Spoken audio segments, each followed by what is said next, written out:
சீர்திருத்த பள்ளி மாணவர்களையும் ஆதரவற்றோர் பள்ளி மாணவர்களையும் ஒரு டூர் கூட்டிகிட்டு போனாங்களாம்.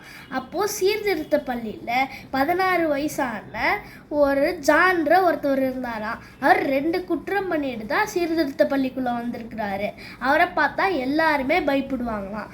அப்போ அந்த காட்டுக்குள்ளே இந்த டூர் போகும்போது அவங்க ஒரு காட்டுக்கு போனாங்களாம்.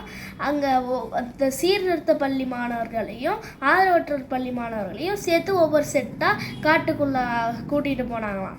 அப்போ இந்த 16 வயசான ஜான் ஒரு 8 வயசான ஆதரவற்றோர் பள்ளி மாணவரோட காட்டுக்குள்ளே போனாராம். அப்போது அந்த குழந்தை நடக்க முடியாதப்பெல்லாம் தூக்கி தன்னோட தோளில் வச்சுட்டு போனாராம்.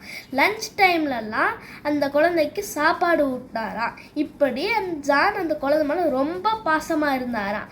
கடைசியாக எல்லாரும் டூர் முடிச்சுட்டு அவங்கவுங்க வீட்டுக்கு அவங்கவுங்க பள்ளிக்கு போகும்போது அந்த 8 வயசு குழந்தை ஜானோட தோலை கட்டி பிடிச்சிட்டு, நீங்கள் ரொம்ப நல்ல அண்ணா, உங்களை மாதிரி அண்ணா வேறு யாருமே இல்லைன்னு சொல்லிட்டு போனானா. அப்புறமா இந்த ஜான் அழுந்துகிட்டே இருந்தாராம்.